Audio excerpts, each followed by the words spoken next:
Good morning, this is Wayne Bilal with another smart profit maximizing moment. It's the Friday, when I'm recording this, I don't know when you're watching it, but when I'm recording this, it's the Friday before Memorial Day. Long weekend for most of us. For me, it's kind of the official, we're finally done with all the tax season work that came in at the beginning. Believe it or not, it takes this long to get through all of it that pops in right before. We're not done with extensions, so we keep going. Today we're going to talk about the 17 marketing activities you must measure to increase sales. It's kind of I'm continuing the theme I did yesterday. So if you didn't watch yesterday's, which we talked about what you measure gets improved, it's key. I'd go back and watch that one because it's kind of important. It's the key concept behind business management, to be honest about. What the business owner looks at is what will be improved. But, we're going to talk about the sales activities that I would look at. Now, let me introduce myself a little better. My name is Wayne Bilal. I'm the founder of a local CPA firm back in 1991. I've been working with small business owners and as a CPA since 1970 something or other, late 70s.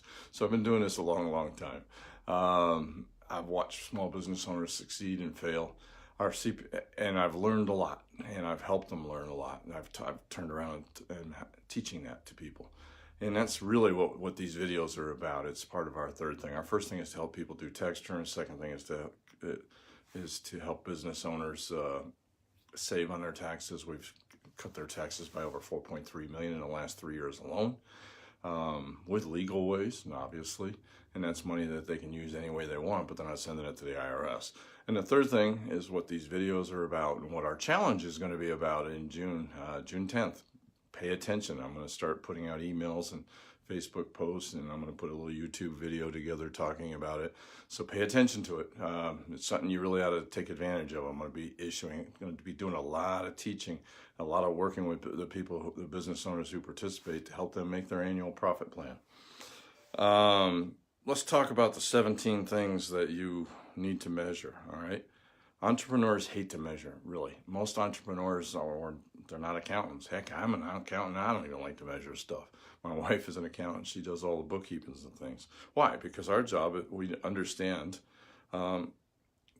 is to sell and to improve our processes and to get the product to them as efficiently as possible.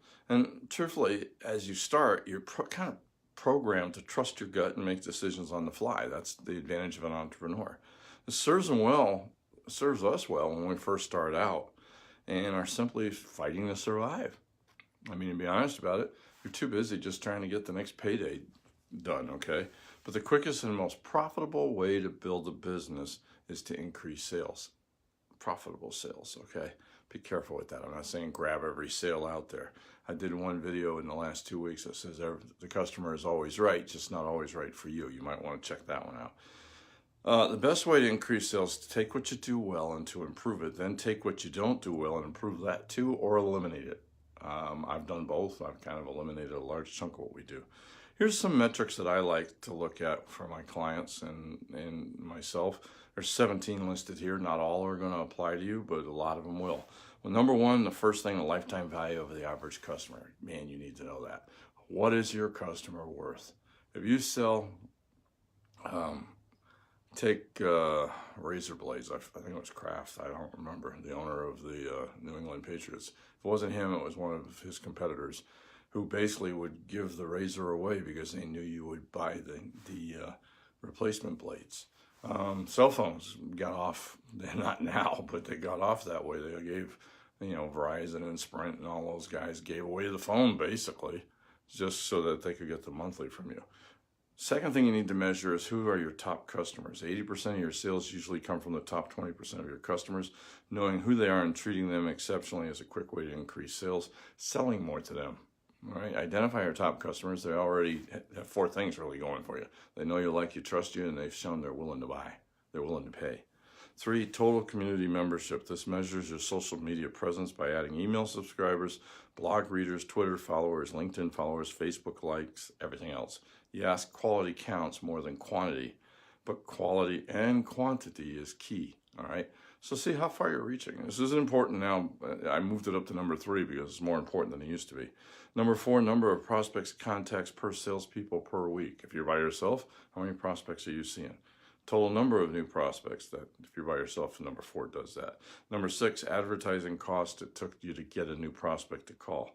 Number 7, percentage of prospects that became new customers. That's important.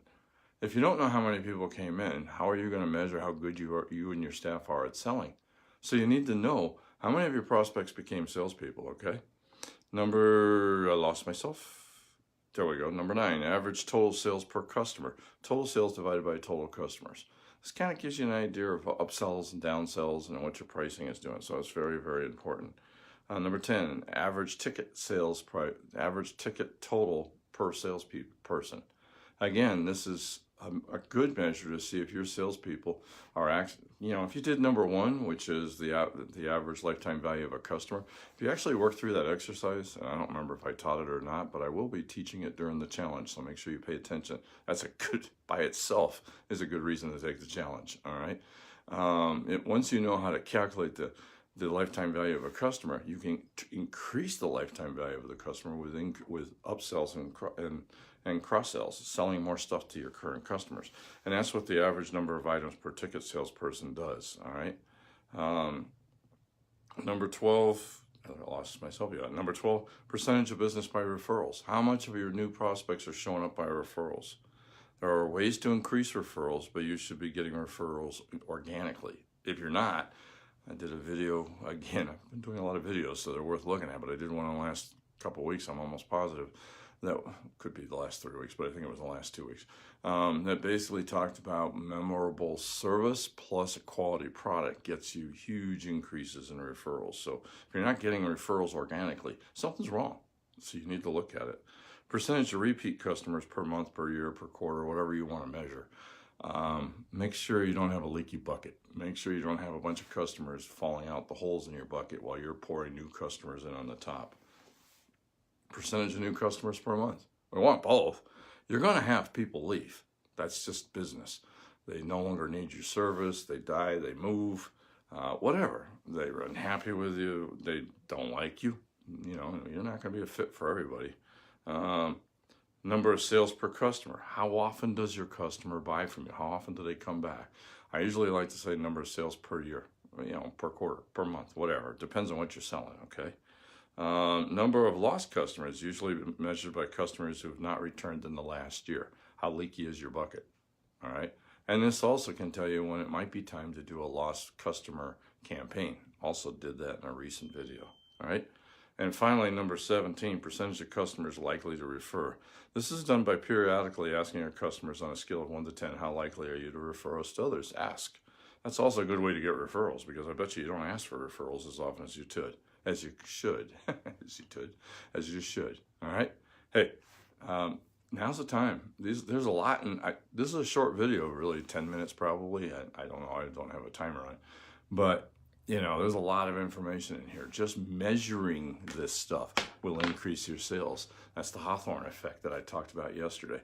The actual act of measuring will change human behavior and get people to do better. Hey, have a great Memorial Day, or if you watch this after, I hope you had a great Memorial Day. Until next time, this is Wayne Belisle saying, let's make this our most profitable year ever. Thank you very much.